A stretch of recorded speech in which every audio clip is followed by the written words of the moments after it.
I'm Kristin Messerli, founder of Cultural Outreach and editor at Mortgage Women magazine, and I am so excited to be interviewing Rosalie Berg, who is the founder and CEO of Strategic Vantage Marketing and PR. Rosalie has been in the mortgage industry and owning her own business for quite a while now. I think 17 years, right, Rosalie? That is right, yeah. Yeah, so thank you so much, Rosalie, for being on the call and sharing some insight. I want to have you share a little bit about your expertise and then a little bit more on the inspiration side for others who are aspiring leaders as well. Sounds great. Great. Okay, so my first question for you is we have been through so much change in terms of how we communicate and digital communication and marketing and PR best practices. How have you navigated that shift, being a leader and having so many clients go through that? Marketing is always evolving. So some people think that it's evolving recently, but it really has evolved since marketing ever started. So right now when we think about the evolution of marketing, we think about digital marketing, right? And you think about social media. I mean, social media has gone mainstream when our own president is using it to communicate, So, but yes, there's email marketing, there's blogging, and there's so much that you can do. And it's great because it's really cost effective.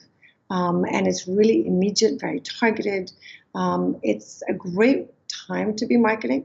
And to me, part of the excitement is because it's evolving so much. And some people actually don't even know how to use it, So, people come to me, like, for instance, not long ago, I had somebody come to me and said they really needed help with social media.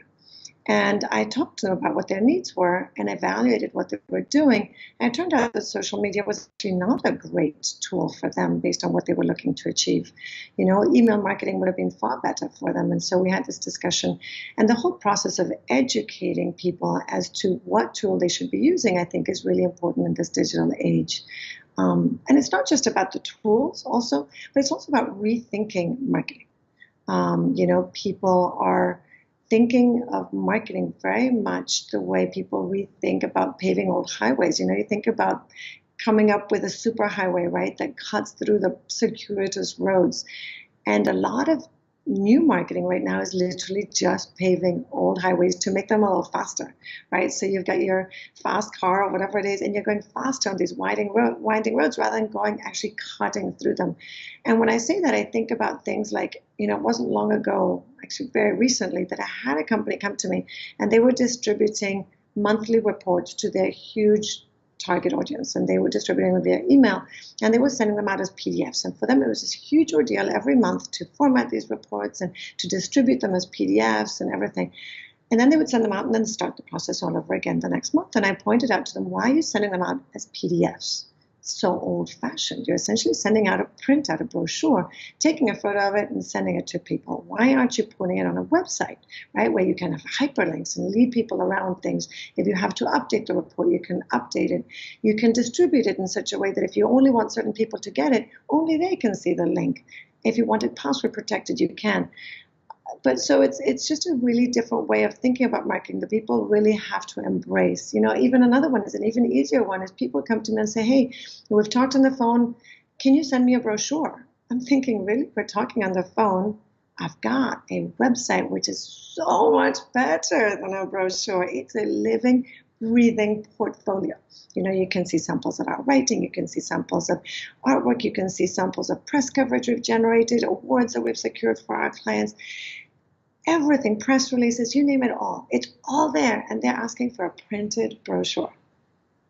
And so it's our job to make people really rethink what marketing is in this digital age. So to me, marketing is fabulous, it's fascinating, it's always evolving, and the whole challenge that we have is to get people to really embrace it in its full intensity. Definitely. I love to see your passion around that because it is so, it's an exciting adventure to learn how to communicate better with people.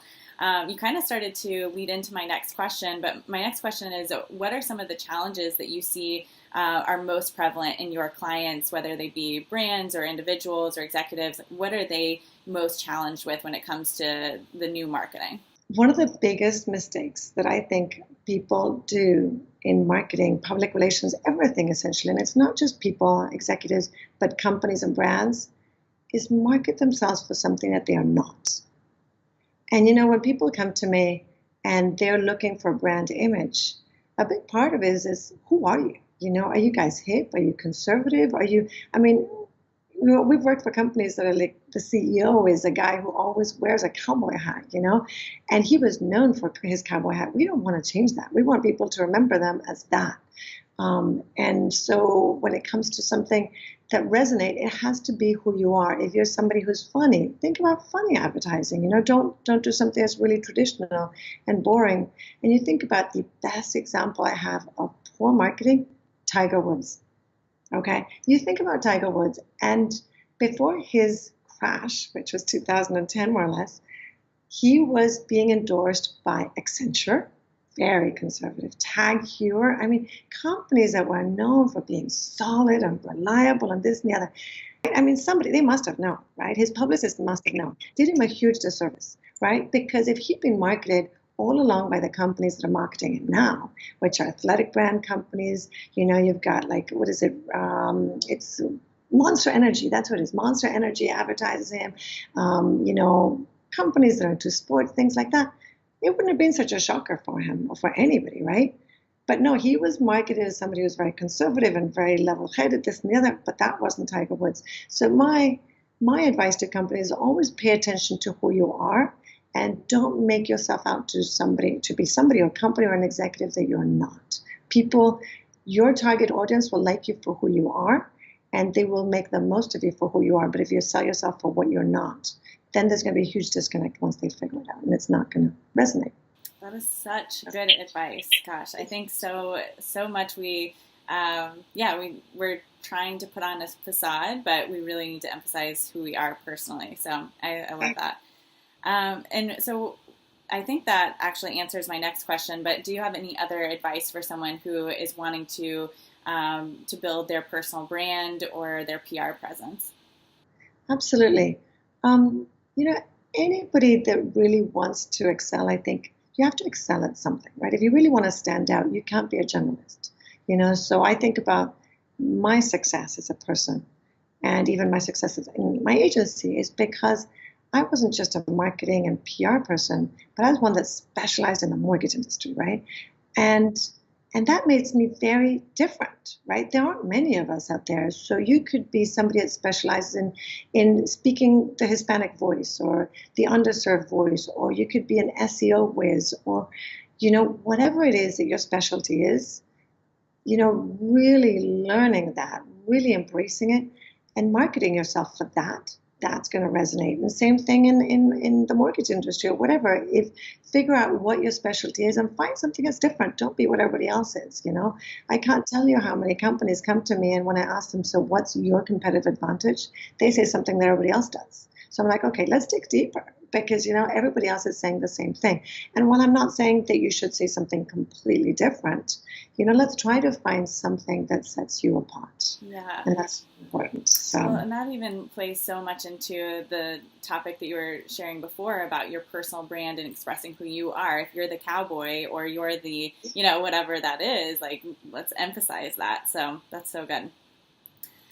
So transitioning a little bit over into your role as a leader and someone that a lot of especially women, but all people, mortgage or otherwise, entrepreneurs look up to.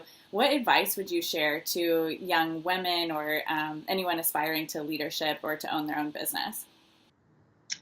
A lot of it is, of course, definitely finding out what you're really good at and working really hard. I think especially when you're establishing yourself, you have to work your butt off. When I first started the agency 17 years ago, I literally had enough work for 3 of me.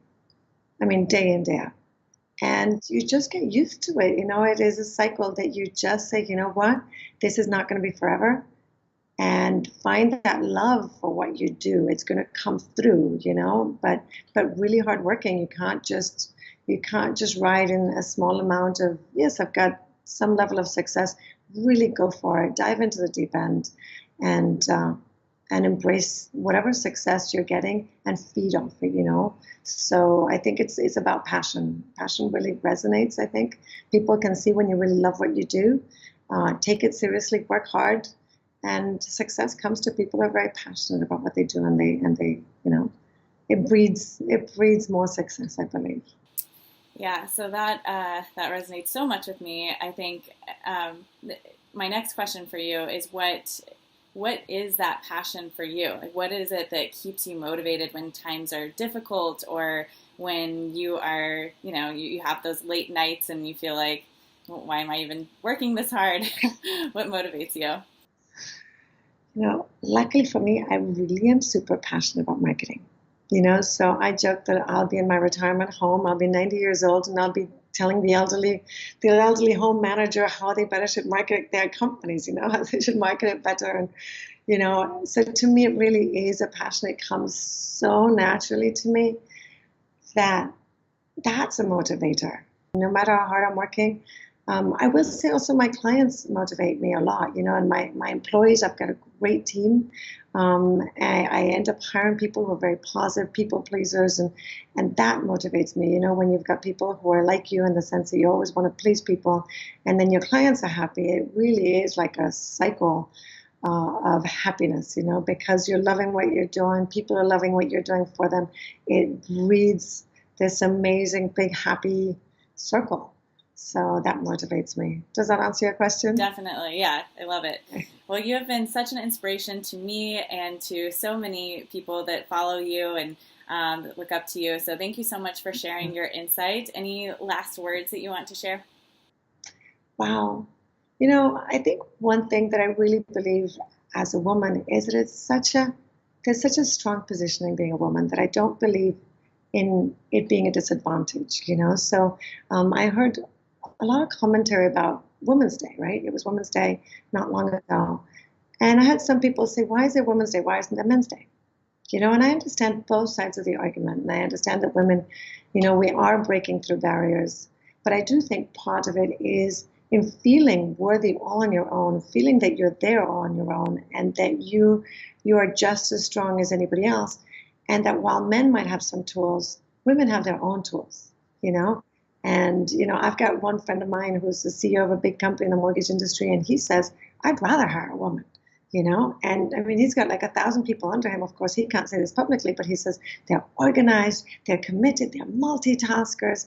I'm thinking, yes, that's exactly right, and that's an advantage, use your advantage to your side. I think men are so used to being confident that sometimes I feel like their confidence is what sells them, right? So I think if women could just be a little bit more confident, they would be able to be respected and business given to them just as much as men. So in a way, it's for us to overcome those challenges. It's not just about everybody else. And I'm not to say that sometimes there are obstacles that are brought to us, but let's not focus on them. Let's focus on the things that are working well for us. We've given so much, and if we've got a positive state of mind, I do believe that we can conquer the world. That's so true. We do have differences between men and women, and I think it's important that we embrace those things that make us unique and use those to our advantage. But I think so many women are not aware of those a lot of times, or they're trying to be either the same in certain ways with men, or but yeah,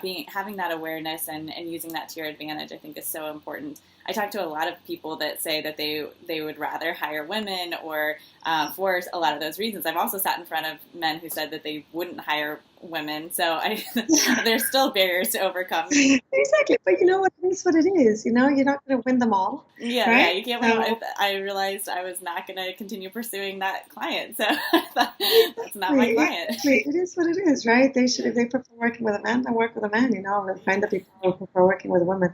There'll be something for everybody, So. Yeah. So would you say that is what you feel has been your certainly you've had barriers and challenges being a woman-owned business, but it seems like you haven't paid attention to those. You've been, is there anything else to that in terms of overcoming some of those barriers as a woman-owned business that you've experienced?